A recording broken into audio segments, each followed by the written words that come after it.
첫 이슈로는 여러분들 가장 관심이 많은 게 아마 이재명 민주당 대표의 재판이라고 생각이 들어요. 재판 실제로 들어가 보니 이렇더라. 그걸 좀 말씀을 드리고 싶어요. 이재명 대표 재판이 중앙지법에 일주일에 2번은 열립니다. 공직선거법 재판 이전부터 돌아가고 있었고 대장동 재판까지 지금 이제 시작이 돼서 돌아가고 있죠. 재판 열리는 날이면은 그야말로 장날이 됩니다. 법원 입구에 들어가는 법원 삼거리라고 있어요. 왼쪽은 법원, 오른쪽은 검찰청이 되는 그 삼거리가 있습니다.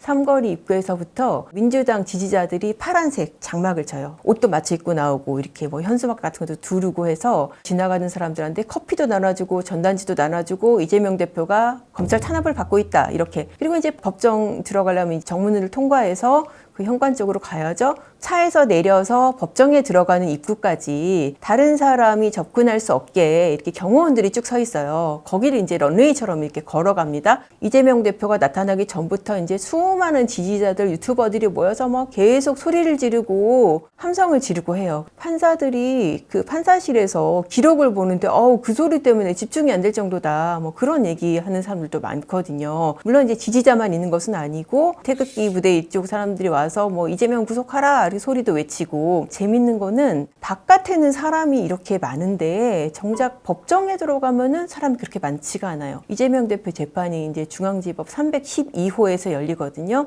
그 방청권이 원하는 사람은 그 추첨을 해서 받을 수가 있을 텐데, 그런데 반이 한 3분의 1도 안 차요. 거의 안 차고, 저 바깥에 있던 유튜버들 왜 들어와서 재판 안 보지? 약간 그런 생각이 들 정도로 안에는 좀 썰렁해요. 이제 재판에 대해서 사전 설명을 좀 드렸고, 특징적인 점들을 하나씩 설명을 드릴게요. 이재명 대표 재판은 정말 이의제기가 많습니다. 이해했습니다. 사실 우리나라 법정에서 잘 안 하거든요. 미국 법정 드라마 많이 보신 분들이 착각을 해서 법정에서 이해했습니다 하고 변호사가 재판 끊고 그런 장면 많은 줄 알았는데 거의 그렇지 않습니다. 왜냐하면은 대부분 다 서류 재판으로 진행이 되고, 재판 받아보신 분들은 아시겠지만 판사가 정말 신이에요. 나의 재산과 나의 인신 구속과 정말 내 운명을 결정할 수 있는 사람이거든요.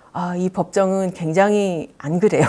제가 이게 이렇게 나가도 되나 싶었던 재판이 이제 지난 3일 재판이에요. 와, 여기에 이렇게 끼어들기가 많은 재판은 저는 진짜 잘 못 봤어요. 그날이 이제 어떤 일이 있었냐면은 그 성남도시개발공사 정관을 이제 검찰이 제시를 했어요. 그러면서 자, 중요 사업은 이렇게 보시다시피 시장한테 보고를 합니다. 그러니까 이재명 대표가 성남시장일 때 이렇게 보고를 받았을 겁니다.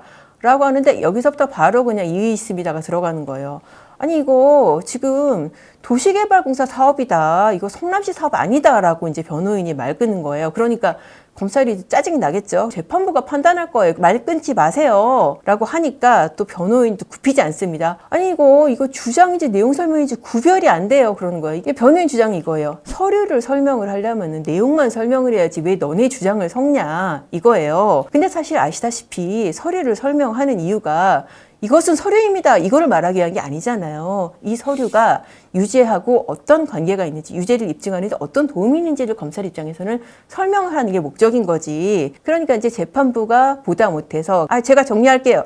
그렇게 하는데 재판장이 말하는데 변호인이 바로 끼어들어가지고 재판장님이 이런 거 허용하시면 이거 적법한 진행이 아닐 수도 있습니다. 라고 변호인이 얘기를 하는 거예요.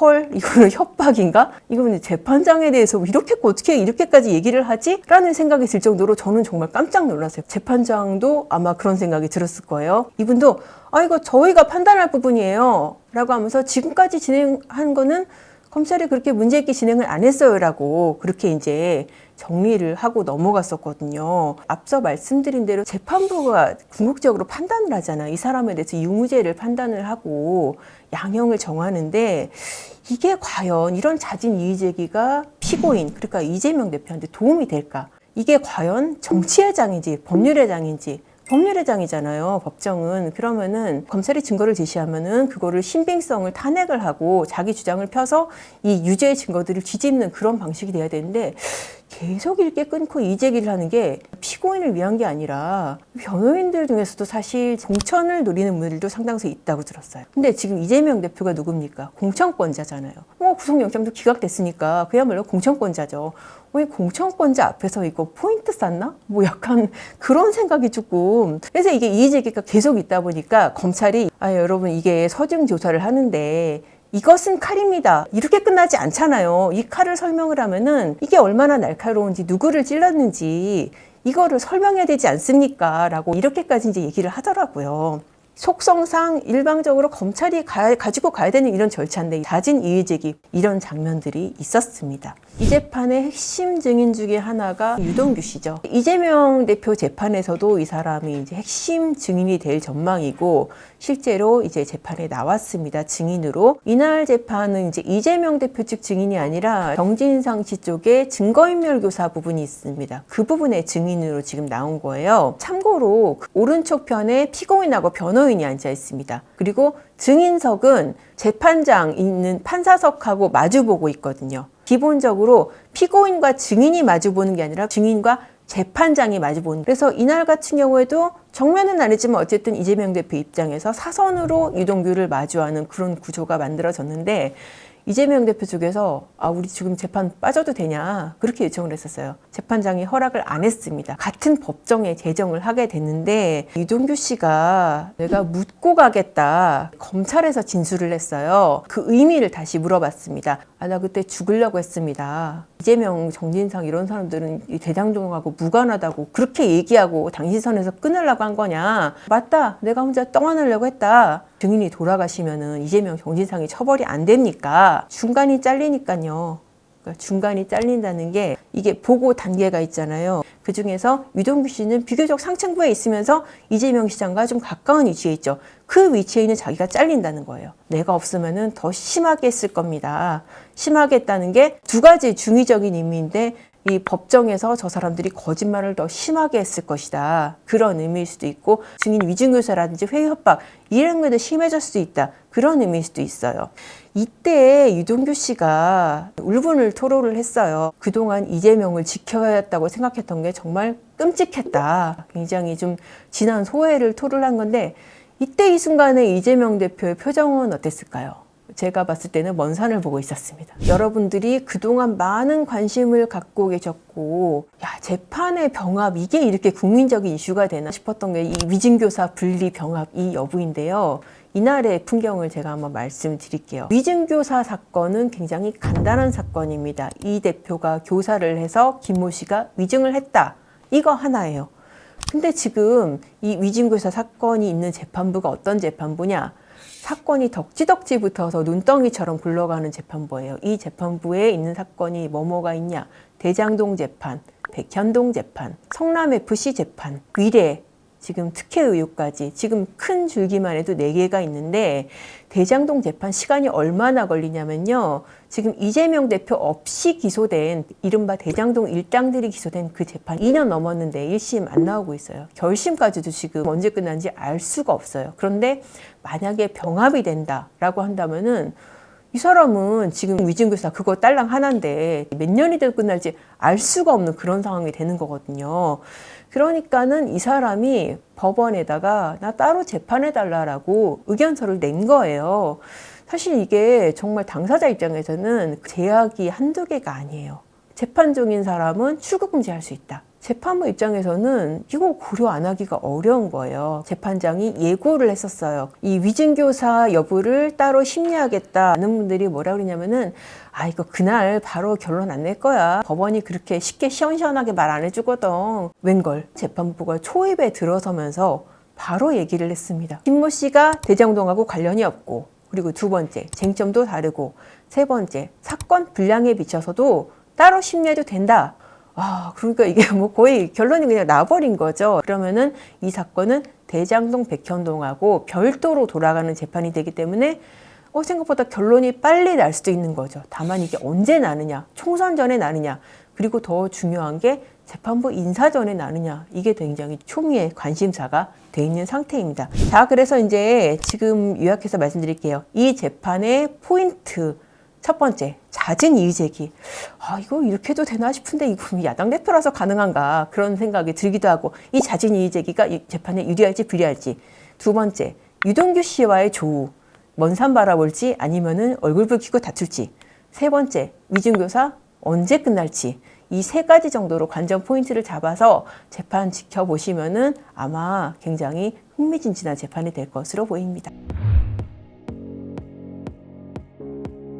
김용 전 민주연구원 부원장입니다. 그러니까 이재명 대표 최측근 중에 하나죠. 이 사람의 판결문으로 한번 시작을 해보겠습니다. 이 판결이 왜 중요한지 한번 말씀을 드릴게요. 이재명 대표 같은 경우에 대장동 재판에, 백현동 재판에, 성남FC 위례까지, 그러니까 정말 이 스노우볼처럼 이렇게 붙어 있어서 1심이 지금 언제 날지 모릅니다. 또 얼마 전에 위증교사는 재판 따로 한다. 이거는 잘하면은 총선 전에 날 수 있다. 뭐 이런 뉴스들 보셨죠? 그런데 사실 이 재판도 아직 본격적으로 시작도 안 해서 그때까지 뭐 결론이 날지 알 수가 없는데, 이재명 대표와 간접적으로라도 관련이 돼 있는 재판의 결론이 처음 나온 게 이 재판인 거예요. 한마디로 말씀드려서 이재명 대표 재판에 정말 빼기 혹은 예고편이라고 있었어. 그래서 굉장히 중요합니다. 물론 뭐 두 사람이 혐의라든지 사건의 규모는 굉장히 달라요. 김용 씨 같은 경우에는 8억 4,700만 원 불법 자금 수수, 1억 9천만 원 뇌물죄. 근데 이제 이재명 대표 같은 경우에는 큰 덩어리로 분류한 사건만 해도 4개에다가 그 사건별로 혐의가 정말 수십 개씩 되거든요. 사건의 규모나 내용은 비교할 수 없지만은 어쨌든 이재명 대표 관련 재판의 첫 1심 결론이다. 이런 측면에서 굉장히 지금 의미가 있어요. 자, 첫 번째 포인트는 이겁니다. 김용보다 많이 나온 바로 그 이름, 이재명 대표입니다. 판결문에서 김용은 이 사건의 이제 피고인이고, 그리고 이제 이재명 대표 같은 거 알파벳으로 E로 표기해야 되더라고요. 이게 뭐냐면은 익명화를 하는 거예요. 실명으로 이렇게 판결문을 낼 경우에는 법원에서 자칫 어떤 명예훼손이라든가 이런 문제 때문에 모조리 다 사람 이름, 장소 다 익명화를 합니다. 그래서 저희가 E를 세보니까 E가 120번. 근데 김용, 그러니까 피고인이라고 표현되는 사람은 107번인 거예요. 피고인이 주인공인 게 판결문인데 이재명 대표가 더 많은 거예요. 사건의 경위라든지 이런 것들을 설명을 하는 과정에서 이재명 대표가 그만큼 많이 들어가는 거예요. 그만큼 이 사건은 이재명을 빼놓고는 생각할 수가 없는 그런 사건이라는 거죠. 경위 중에서 이런 내용이 나옵니다. 김용과 유동규는 이재명의 정치적 성공을 위해서 공사 설립이 필요하다고 판단, 시의원을 설득해서 2013년 9월에 공사를 설립한다. 성남시장 공약이었던 위례 신도시를 추진하고 남욱 변호사가 사업자 선정에 관여를 한다. 그런 이제 경위 사실이 설명이 되어 있습니다. 그리고 아예 정치자금법 위반의 소제목으로 대선 경선 준비로 정치자금이 필요하다. 그러니까 이 사건의 동기가 그거인 거예요. 2020년 7월 하순부터 본격적으로 김용 씨가 경선 캠프를 구성했다라고 이제 판결문에 이렇게 돼 있습니다. 캠프를 만들면서 여러 개 모임을 만들어요. 대동세상연구회, 기본소득운동본부, 희망22 포럼 이래가지고 한 몇 달 정도 지난 뒤에는 14개 직능본부, 36개 위원회로 어떤 포럼까지 발족을 하게 됩니다. 조직을 만들면은 사실 뭐가 필요하겠어요? 정치자금이 필요하니까 김용이 이제 유동규한테 돈 달라고 요구하고, 유동규를 이거를 남욱한테 전달하고, 여기서 남욱 씨가 자금 조달 일종의 물주인 거예요. 남욱 씨가 이 돈을 갖다가 직접 자기가 주는 게 아니라 이제 중간에 정민용 변호사라고 그 사람 시켜가지고 유동규 씨한테 주고, 유동규 씨가 김용 씨한테 준, 그게 이제 이 사건의 구조인 거예요. 합계 6억 원이 이제 유죄가 났죠. 여기에 대해서 김용 씨가 이렇게 반박을 합니다. 2021년 5월 6월경에는 이미 전국 단위 조직이 다 완성이 됐다. 그래서 더 이상 이렇게 비용이 필요 없었다. 그런데 여기에 대해서 재판부 반박이 굉장히 상세해요. 아니, 너네 여의도에 사무실 썼잖아. 그거 월세 어떻게 냈겠어? 그 유지 비용 필요하잖아. 그리고 너네 문건 보니까 경선 준비팀을 통해서 그 대응하는데 이거 필요하다고 써놨대? 첫 번째 사람, 두 번째 비용, 세 번째 공간. 이거 다 돈 들어가는 거잖아. 2021년 5월에 보니까 회원이 16,000명이 넘게 추가가 확보가 됐네? 이게 4월 2주차에 비교해서 그렇다는 거거든요. 이 사람이 과연 자발적인 결집으로 모여드는 거냐? 당연히 의심이 될 수밖에 없는 거죠. 근데 여기에 대해서 김용 씨가 뭐라고 하냐면은, 이거 자원봉사하고 다 우리가 비용 각출한 거예요. 야, 그럼 너네 자발적으로 지출했으면 그거 증빙 내봐. 영수증이라거나 뭐 현금이라거나. 근데 그거 없잖아. 이 비용이 필요했던 거네. 그렇게 해서 이재명의 대선 경선 자금을 위한 돈이다라고 1심에서는 그렇게 사실 확정을 지은 거예요. 이 사건의 두 번째 포인트가 뭐냐. 물증도 하나도 없는데 어떻게 유동규 말 믿고 이거 유죄 쓴 거 아니냐라는 부분이에요. 그게 아니에요. 재판부도 당연히 한 사람 말만 믿고 할 수는 없겠죠. 그런데 유죄를 쓴 이유는 바로 디테일에 있었습니다. 이 사건이 이제 크게 돈이 6억 원이 유죄가 났는데 첫 번째가 이제 2021년 5월 3일 날 1억 원을 받았다는 부분이에요. 여기에 대해서 이제 유동규 씨가 황제 침향원 봉투에다가 그 정민용 씨가 돈을 담아서 나한테 전달을 해줬다. 그래서 그날 그 내 사무실에서 김용 씨가 남색 사파리를 입고 왔었는데 안쪽에 옆구리에 끼어가지고 사무실을 나갔다. 라고 그렇게 얘기를 했어요. 그러면서 그거를 갖다가 본인이 법정에서 시연을 한 거예요. 그때 유동규 씨가 외투가 없었어요. 정민용 씨 옷을 빌려서 입었거든요. 정민용 씨는 되게 날씬해요. 유동규 씨는 좀 배가 좀 나오고 이렇게 살집이 좀 있는 체형이거든요. 옷이 이렇게 잘 안 맞아요. 단추도 안 잠가지고. 옷도 작지. 거기다가 쇼핑백을 끼지 하니까 불룩해지니까 방청객에서는 이제 막 약간 실소가 조금 터진 거예요. 그러니까 야, 누가 불법 자금 받아나가는데 저렇게 티나게 받아갖고 나가냐. 저거 자체가 거짓말이다. 저거 시연에서부터 벌써 무죄네. 이제 그런 얘기 많이 했었거든요. 근데 재판부가 이 시연의 가치를 인정을 했어요. 두 사람의 체형 차이가 있다. 이 쇼핑백을 외투로 가려진다는 정도는 시연에서 나타났다. 그리고 유동규 씨 말만 믿은 게 아니에요. 이 전달 과정에 관여했던 정민용 씨가 굉장히 디테일하게 얘기를 했어요. 그날이 이제 2021년 5월 3일입니다. 저녁 6시인데 햇볕이 너무 강해갖고 내가 고문실에 있다가 흡연실로 갔어요. 그래서 김용 씨가 오는 거는 못 봤는데 블라인드 아래로 이렇게 김용 씨 아랫부분이 보였어요. 김용 씨 측에서 아유, 거짓말하네. 무슨 저녁 6시에 햇볕을 피해서 가. 이건 믿을 수가 없어. 라고 했는데 여기서 검찰이 굉장히 디테일하게 반박을 했고 이걸 받아준 거예요. 재판부가. 그날 일몰 시각이 7시 22분이었다. 그리고 날씨가 맑았다. 그때 흡연실은 통유리창이었다. 햇볕 들어왔을 수 있다. 그리고 또 하나 디테일이 뭐가 있냐면은 김용 씨가 또 반박을 한 게 아이 5월 달에 무슨 사파리야. 난 원래 더위 많이 타서 5월 달에 그런 옷 안 입는다고 했는데 거기에 대해서도 그 무렵에 SNS 사진 보면은 그 사파리 비슷한 옷도 많이 입었어요. 그리고 그때 날씨가 보니까 한 6도, 7도에서 20도까지 일교차가 굉장히 큰 날씨였다는 거죠. 그래서 뭐 사파리를 안 입었다고 볼 수는 없다. 굉장히 디테일하죠. 그러니까 말만 믿은 게 전혀 아니라는 거예요. 그 다음에 또 문제가 되는 돈이 이제 2021년 6월 8일 날 3억 원이에요. 남욱 씨가 뭐라 그러냐면은 김용 씨가 5월 30일 날 일요일 날 유동규 씨한테 전화를 걸어왔어요. 그때 스피커폰으로 통화를 했는데 김용 씨가 광주에 돈 필요하다고 그랬어요. 광주 경선을 진행하는데 아마 돈이 필요하다 그런 취지였던 걸로 보여요. 그리고 나서 그 직후에 그 사무실 근처에 있는 칼국수집에 내려가서 식사를 했어요. 근데 동규 형이 이건 내가 사줄게. 대신에 자, 돈 좀 빨리 해줘 라고 얘기를 했다는 거예요. 그래서 내가 6월 6일 날 5억 원 마련해 드리고 그리고 미국 간 거예요. 굉장히 디테일하죠. 여기에 대해서 재판부가 이거는 직접 경험하지 않고는 알 수 없을 정도로 구체적이다. 묘사가 너무 자연스럽다. 이제 그렇게 또 인정을 했습니다. 그 다음에 또 세 번째 포인트가 여러분들 뭐 기사 보신 분도 있겠지만은 모기예요, 모기. 김용을 잡은 건 모기다. 뭐 그렇게 볼 수도 있겠는데 2021년 6월 하순에서 7월 초순 이때는 날짜가 조금 특정은 안 돼요. 그런데 이 부분도 굉장히 유동규 씨가 디테일하게 얘기를 했습니다. 원래 5억 원을 갖다가 남욱 씨한테 받아서 그중에서 3억 원만 앞서서 갖다 줬다는 거예요. 그리고 2억이 남잖아요. 그거를 갖다가 집안에 뭐 어떤 서랍에 보관하고 있다가 그중에 5천만 원을 써버렸다. 그리고 나머지 돈 플러스 정민용 씨한테 1억 원을 갖다가 합쳐서 2억 원을 만들어서 골판치 박스에 1억 원씩을 넣었다.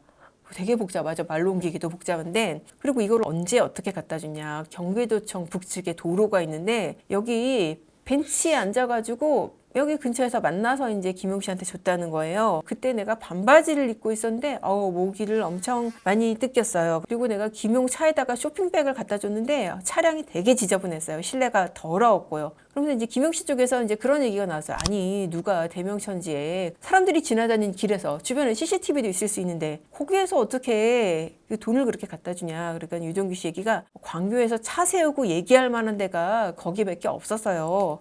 그렇게 얘기를 합니다. 그러니까 재판부가 보기에 이 과정들이 굉장히 생생하고 디테일하고, 그리고 유동규 입장에서 자기가 소위 말해서 빼먹은 돈까지 다 얘기를 한 거잖아요. 5억 중에서 3억 갖다 주고 그 중에 남은 2억 중에서 5천을 써버렸다. 자기가 그렇게 횡령한 것까지 얘기를 하는데 실제 그렇게 돈을 마련 안 했으면은 그렇게까지 얘기할 이유가 없다는 거죠. 그래서 이것도 신빙성을 인정을 했습니다. 그래서 불법 자금은 총 8억 4,700 중에서 6억 원이 이제 유죄가 났고, 뇌물 같은 경우에는 1억 9천 중에서 이제 7천만 원이 유죄가 난 거예요. 나머지 같은 경우에는 유동규 씨 진술이 시간이 오래되다 보니까 좀 왔다 갔다 했어요. 설이었던가 추석이었던가 줬던가 안 줬던가 그렇게 이제 흔들리니까 이 부분은 안 되겠네 라고 이제 재판부가 무죄를 쓴 거고, 또 1억 9천 중에서 1억 부분 같은 경우에는 이거는 뇌물보다는 정치자금인 것 같아. 뇌물은 어떤 일의 대가로 주어지는 돈이에요. 중환제잖아요. 반면에 정치자금은 그렇게까지 관련성은 필요 없어요. 그러니까 정치하는데 필요한 돈이면 되는 거예요. 유죄가 인정되기 더 쉬운 거죠. 1억 같은 경우에는 그때 당시에 이제 뭐 김용 씨가 뭐 직접 그렇게 그 돈을 받고 무슨 편의를 봐줄 그런 이슈는 아니었다고 봤는데, 그래도 정치자금은 되겠다 싶었는데 보니까 이건 시효가 지났다는 거죠. 이게 지나서 처벌이 안 된다. 그래서 뇌물은 지금 7천만 원만 유죄가 인정이 됐습니다. 지금 징역 5년에 1심에서 이제 일단 그 결론이 나서 이제 법정 고소까지 나왔습니다. 이렇게 되고 보니까 김용 씨나 민주당 지지자 쪽에서 나오는 얘기가, 그럼 김용 씨는 유죄인데 그 유동규, 남욱 씨는 무죄가 나왔거든요. 야, 이거 진짜 말이 되냐? 이거는 진짜 그야말로 정치 판결이다. 그런 얘기가 나옵니다. 제가 이게 왜 정치 판결이 아닌지, 왜 법리에 따른 판단인지를 갖다가 좀 설명을 해드릴게요. 재판부가 맘대로 그래 너 민주당의 불리한 진술 잘했으니까 무죄? 그렇게는 절대 할 수가 없죠. 대향범이라는 얘기를 재판부가 썼어요. 그러니까 돈 준 사람과 돈 받은 사람 한 쌍이 있어야지 성립하는 범죄가 이제 대향범이거든요. 재판부가 보기에 남욱 씨는 당연히 돈을 마련했으니까 돈 준 사람이죠. 유동규, 정민용 씨가 어디에 속하느냐가 그게 중요한데, 자기네들이 보기에는 돈 전달에 관여한 사람이라는 거예요. 그리고 돈 받은 김용, 이렇게 한 편이라는 거죠. 그러니까 남욱, 유동규, 정민용이 한 편이고 김용이 다른 한편이고, 그렇게 대항범이라는 거예요. 이렇게 봤을 때는 대항범끼리는 준 사람 받은 사람 각자 처벌이 되지, 공범으로 처벌은 이건 법리상 안 된다는 거예요. 그런데 이 사건의 기소가 어떻게 됐냐?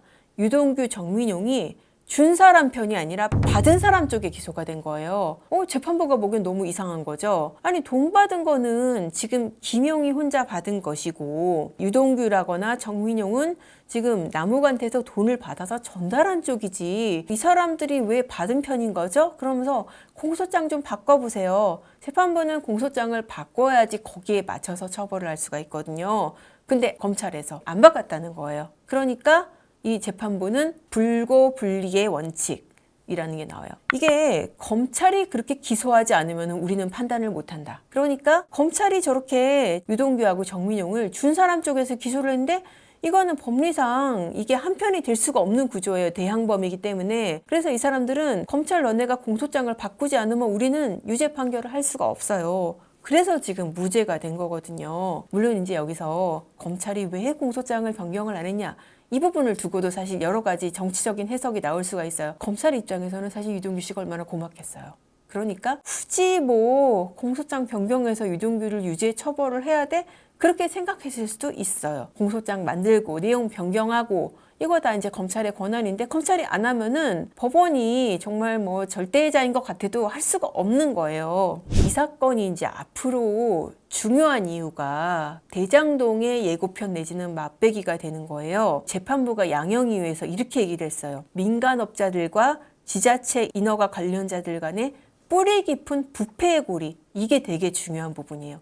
이거 검찰의 그 기소 구조를 받아들인 거거든요. 사실 대장동 민간업자들 폭리 취했다라고 했을 때 이 민간업자들이 아니 부동산 가격이 이렇게 많이 오를 줄 누가 알았겠습니까? 우리가 무슨 뭐 관하고 결탁해서 그렇게 한 게 아닙니다. 우리는 하이 리스크 하이 리턴으로 이익을 감수한 만큼 그렇게 돌려받은 거예요. 라고 그렇게 얘기를 했는데 재판부 그거 아니다. 너네는 민간업자들과 지자체 인허가들 관련자와의 뿌리 깊은 부패굴이다. 이제 그렇게 한 거예요. 그러니까 이게 그냥 부동산 값 올라서 운이 좋게 돈 많이 벌었다. 이거 아니라는 거죠. 그리고 비정상적인 정치적 개입을 통해서 공사가 설립됐다. 그리고 공사가 이권 개입의 통로가 돼버렸다. 또 중요한 부분, 지역 주민이나 공공에 돌아갔어야 될 개발이익 상당 부분이 민간업체에 돌아갔다라고 이제 재판부가 해버린 겁니다.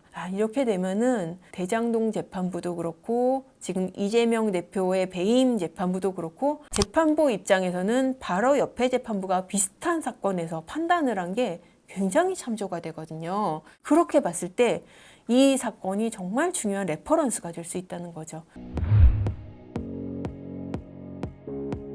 바로 이재명 대표와 유동규 씨의 법정에서의 맞대결. 이 재판은 지난 1월 26일 날 있었던 재판이에요. 그 이재명 대표 재판 중에서 가장 덩어리가 큰 게 대장동, 백현동, 성남FC 위례 이거 4가지 묶인 거. 이거 중앙지법 형사 33부에 있거든요. 이 재판하고 있는데 지금 이 재판은 이제 초기고 그 유동규 씨가 첫 증인으로 나와서 지금 증인신문을 하고 있는 단계예요. 유동규 씨가 워낙에 중요한 증인이기 때문에 여러 차례에 걸쳐가지고 지금 증인신문을 하는 그런 상황이거든요. 그렇게 해서 검찰 주신문 끝나고 변호인이 이제 반대신문 하는 그런 상황이에요. 이때 이재명 대표가 또 직접 나섰습니다. 이번엔 뭘 물어봤냐? 제가 좀 물어보겠습니다. 업자하고 관련된 사람이 시청에 와서 행패를 부리고 갔다고 제가 최근에 들었습니다. 그러니까는 유동규 씨가 그래요. 찾아온 적은 있어요. 라고 했어요. 지금 계속 이재명 대표 쪽에서 물어보는 게 유동규 씨가 2013년도에 남욱 씨한테 받아갔다고 하는 3억 그거를 지금 계속 물어보는 거거든요. 이게 유동규 씨가 이제 이 재판 앞서서 설명을 했어요. 내가 철거업자한테 술값으로 4천만 원을 빌렸어요. 근데 그거 4천만 원 갚는 대신에 그 성남시 철거 일을 주기로 했어요. 그러면서 그거를 정진상 씨하고도 얘기를 했다는 거예요. 정진상 씨는 이재명 대표하고 가장 가까운 정말 핵심 측근인 거죠. 당시에는 이제 성남시 정책실장이었습니다. 그러니까 이거 4천만 원 돈 갚는 대신에 철거 일 주는 걸로. 근데 정진상 씨가 딴 얘기했다는 거예요. 그러니까 일을 안 줬다는 거죠. 그러면 업자가 가만히 있겠어요. 돈 안 갖고 철거 일 주기로 했는데 일 안 주니까. 그럼 시끄러워질 거 아니에요. 그러니까 빌린 돈은 4천인데 그거 무마하려고 이제 9천을 갚았다는 거예요. 또 남욱한테 또 3억을 받아가지고 내가 혼자 쓰려고 한 게 아니라 정진상, 김용하고 1억 원씩 나눠 가지려고 했다. 이제 그런 식으로 앞서 이제 얘기를 한 게 있었어요. 유동규 씨가. 근데 이재명 대표가 그거를 이게 말이 되느냐라고 꼬치꼬치 묻는 상황이 이제 앞으로 이제 펼쳐지는 거예요. 철거업자하고 친한 사이냐. 그 4천만 원을 갖다가 철거업자가 당신한테 아무 조건 없이 빌려줬냐. 그러면은 빌려준 돈은 4천인데 왜 1년도 안 돼서 차용증은 3억 원을 썼냐. 그것도 말이 안 된다. 그런 식으로 이제 이게 이 대표가 유동규 씨 말 믿을 수 없다라고 이제 공격을 하는 거예요. 그러니까 유동규 씨가 거기에 대해서 돈 빌린 거 갚으라고 하니까 업자가 분위기가 좀 달라져가지고 시끄러워질까 봐서 차용증을 쓴 거다. 그러면서 이 대표한테 프레임 씌우려고 하시는데 확인을 좀 하시고요. 이러면서 언성을 높였습니다. 그러니까 이 대표가 또 꼬치꼬치 막 따지는 거예요. 철거 용역 주겠다고 하고 4천만 원 당신이 뇌물 받은 거 아니냐. 네가 업자한테 4천만 원 뇌물 받고 그거 지금 업자가 폭로하겠다고 하니까 3억 지금 입막음 하려고 차용증 써준 거 아니냐. 그거 안 갚으니까 그 사람이 찾아온 거 아니냐. 라고 지금 이 대표가 지금 하는 거예요. 그러니까 또 유동규 씨 언성이 높아집니다. 소설 쓰지 마시고요 하면서 막 고성이 이제 시작되는 거예요. 그 사무실 찾아왔던 사람이 이재명 씨 잘 아는 건달이더만요. 건달 얘기가 나온 거예요. 그러니까 재판장이 증인 잠깐만요. 그 얘기할 시간 드릴 테니까 일단 묻는 말에 대답을 하세요. 그러겠죠? 그러니까 이재명 대표의 답이 지금 궁금한 시점이죠. 이재명 잘 아는 건달. 거기에 대해서 뭐라고 답할까? 근데 나는 그 사람 모릅니다. 딱 그러고 넘어갔어요. 그러면서 계속 이제 자기 질문에 답하라고. 왜 이게 이상하지 않냐. 왜 4천만 원 꺼졌는데 3억 차용증을 써줬으며 그게 말이 되는 얘기냐. 그런 식으로 이제 계속 본인 질문에 답하라고 얘기를 하는 거예요. 유동규 씨가 이제 다시 한번 이제 설명을 합니다. 남욱한테 3억을 달라고 한 거 하고 내가 업자한테 9천만 원을 어떻게 보면 뜯긴 거죠. 그거는 다른 얘기다. 이 9천만 원을 준 거는 2012년 9월이고 남욱 씨한테 3억을 달라고 한 거는 2013년 봄이다. 그러니까 두 개가 다른 다른 사건이라는 거예요. 근데 그거를 이 대표가 섞어가지고 이제 프레임으로 자기를 공격한다, 이제 그런 거죠. 그렇게 해서 아까 지금 사무실에 누가 찾아왔다 그랬잖아요. 건달 같은 사람이. 그 얘기도 다시 하는 거예요. 건달이 와가지고 이재명 친구라고 하길래 내가 가짜나서 돌려보냈어요. 그거 정진상 씨도 알아요. 그 얘기를 갖다가 지금 갖고 와서 하는 게 진짜 한심합니다. 대표식이나 되는 분이 그거를 짜집게 해서 그러시면 안 됩니다. 이런 식으로 이제 말싸움하다가 이 부분에 공방은 이제 끝났습니다. 자, 이거 사실 지금 재판하고 있는 내용하고 상관이 없는 얘기예요. 이 나무가대 3억 땡겼다라는 부분이. 왜냐면은 지금 재판하는 거는 대장동, 백현동, 위례잖아요. 특히 대장동하고 위례 초기 개발 사업 그 부분 얘기를 하고 있거든요.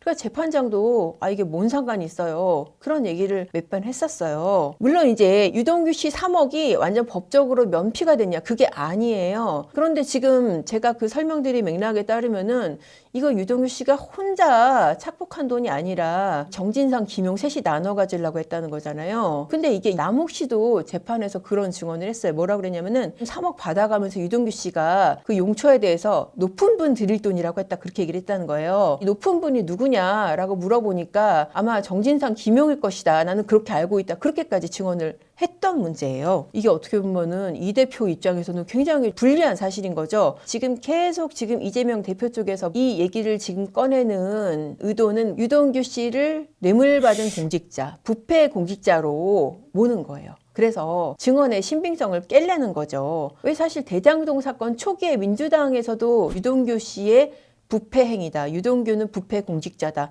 그런 얘기 많이 하지 않았습니까? 남욱 3억 이 얘기도 이제 그런 맥락에서 계속 꺼내는 거예요. 공소사실하고 직접 관련이 없는데도. 이렇게 유동규 씨 쪽에서 고성이 나왔습니다. 언성이 높아지고 유동규 씨를 자극하는 전략을 이재명 대표 변호인들이 많이 씁니다. 왜 자극을 하냐면은 사람이 흥분하다 보면은 말이 꼬이잖아요. 그리고 앞에 한 말하고 사실관계나 이렇게 달라질 수 있어요. 그러면 그런 걸 갖다가 나중에 변론에서 앞에 재판하고 뒤에 재판하고 말이 다르죠?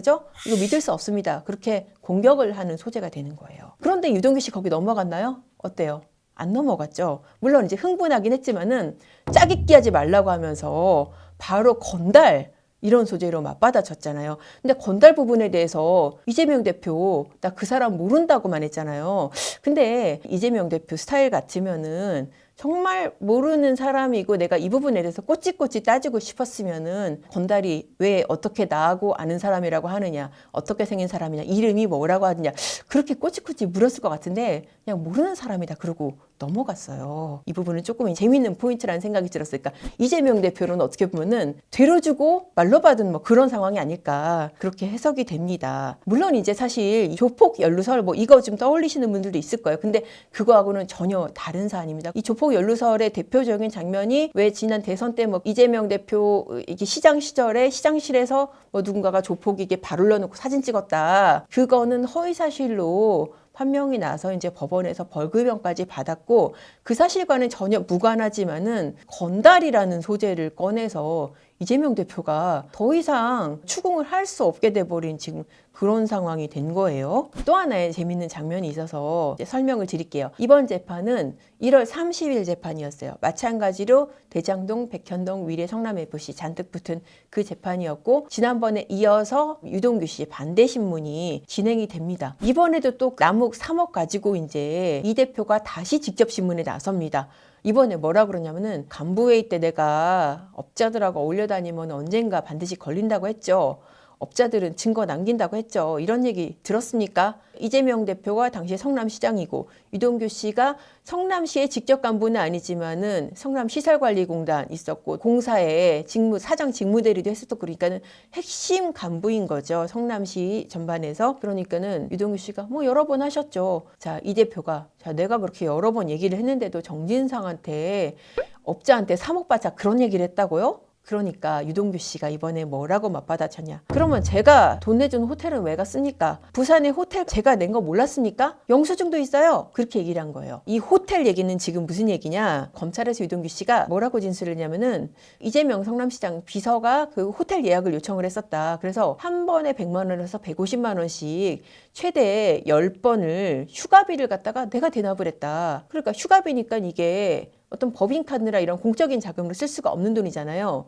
그러면은 원칙적으로는 시장이 개인적으로 돈을 주고 가야 되는데 그 돈을 내가 냈다. 그게 또 한두 번이 아니었다. 그 얘기를 지금 여기서 꺼낸 겁니다. 굉장히 당황스러웠겠죠, 이 대표도. 그러니까 이 얘기가 나오니까 또 재판장이 일단 3억을 좀 대답을 해보래요. 진짜 3억 요구할 때 이게 당신 혼자만의 생각이 아니라 정진상 씨하고 얘기하고 한 거냐. 라고 하니까 그 유동규 씨가 당연하죠 라고 얘기를 합니다. 이 대표가 또 내가 분명히 대장동 같은 거는 수사받으니까 절차 어긋나거나 문제 소지 있으면 안 된다고 했어요. 기억하죠? 그러니까 이 대표가 계속 강조하는 게 내가 평소에 처신 똑바로 하라고 그러지 않았냐. 공직자는 부팽이 걸리면 큰일 난다. 이렇게 몇 번 강조하지 않았냐.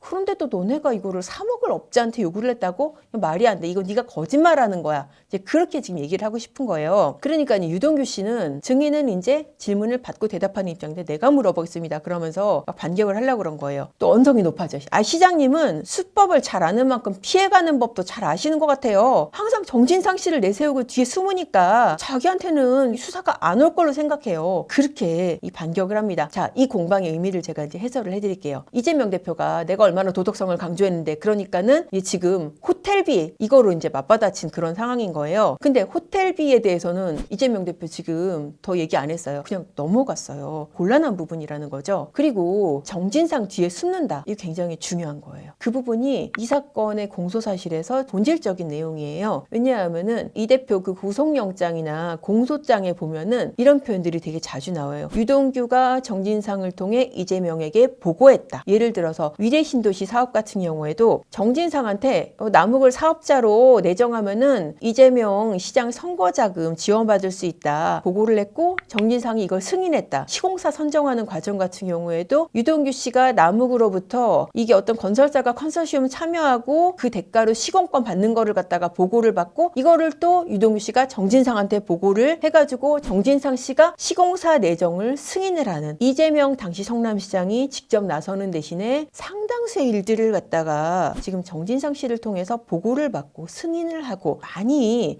진행이 됐다는 거죠. 이 정진상 씨 당시 정책실장이 이재명 시장이 어떤 연장된 팔 정도가 아니라 정말 두뇌 심장이라고 할 수도 있고 굉장히 핵심적인 위치를 차지를 했다. 실제로 유동규 씨가 이재명 당시 성남시장의 측근이다 이런 보도가 나오니까 이재명 대표가 뭐라고 했습니까? 유동규 측근 아니에요. 측근이라고 하려면은 적어도 정진상 김용정도 돼야죠. 그런 얘기했죠. 이게 지금 어떻게 보면은 이 대표 입장에서는 직접 신문을 해서 본인한테 유리한 사실을 끌어내려다가 오히려 유동규 씨한테 한 번은 건달이 나오고 한 번은 호텔이 나오고 굉장히 당혹스러운 장면들이 연출이 된 상황인데 이게 유동규 씨 아니면은 저는 불가능했으리라는 생각이 들거든요. 유동규 씨 성남시와 경기도에서 굉장히 중책을 많이 수행한 사람이에요. 성남시 공사 설립되기 전에 시설관리공단 기획본부장 했고 공사 설립되니까는 그 공사에서 기획본부장도 하고 또 사장 직무대행까지 했어요. 또 나중에 경기관광공사 사장까지 했어요. 그리고 대장동 초기에 이 대표를 드러내지 못했을 때 이 사람이 몸통으로 지목당해서 기소까지 됐고 그만큼 이 대표하고 성남시에서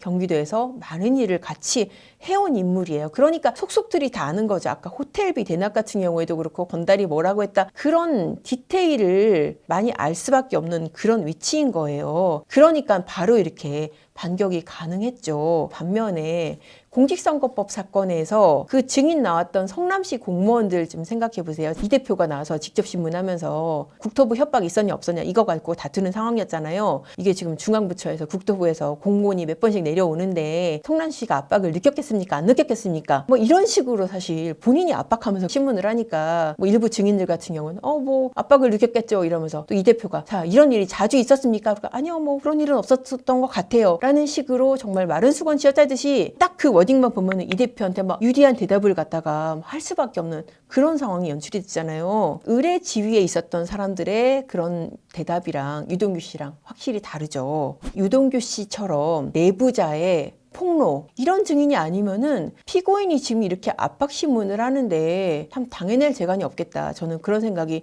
들었었어요. 이 피고인이 직접 이렇게 나서는 거 이거 위법 아니냐. 피고인이 직접 나서서 신문을 하는 게 위법은 아닙니다. 이 변호인 신문하다가 재판장 허가 받고 피고인이 직접 내가 좀 물어보겠습니다 할 수는 있어요. 왜냐하면은 또 사실관계에 대해서 잘 아는 게 이제 본인이니까. 근데 이게 지나치면은 좀 문제가 될 수 있어요. 왜냐하면은 신문의 대상인 증인이 범죄 피해자 아니면 목격자인 경우가 많잖아요. 이 사건이 그렇다는 것은 아니지만은 이게 피고인이 직접 나서는 게 2차 가해가 될 수도 있고 굉장히 위험한 상황이 될 수 있어요. 자, 예를 들어서 살인미수 사건에서 어떤 사람이 다른 사람을 칼에 찔려서 죽을 뻔한 사건에서 이 지금 칼에 찌른 사람이 피고인으로 나서 있으면서 증인신문한다고 생각해 보세요. 소름 끼치지 않나요? 성범죄 사건에서 가해자가 피고인으로 나와서 피해자한테 그때 상황에 대해서 물어본다고 생각해 보세요. 정말 끔찍한 거죠. 이 피고인의 직접신문이 위법은 아니고 필요한 경우도 있지만은 형사소송법적으로 위험할 수 있는 만큼 정말 이건 판사가 적절히 제한을 해야 되는 그런 상황인 거예요. 아니 그래도 내가 궁금한 게 있고 물어보고 싶은 게 있으면 그거 어떡하냐. 그거 변호인한테 물어보면 되죠. 사실 변호인 제도가 있는 이유가 그런 거예요. 변호인 같은 경우에는 이게 물어보더라도 감정을 섞지 않을 수 있잖아요. 그리고 직업적인 위치에서 물어보니까 이런 위험한 상황들이 걸러진단 말입니다. 이 사건 같은 경우에도 보세요. 지금 피고인이 이재명 대표잖아요. 제1야당 대표, 가장 유력한 대선 주자로서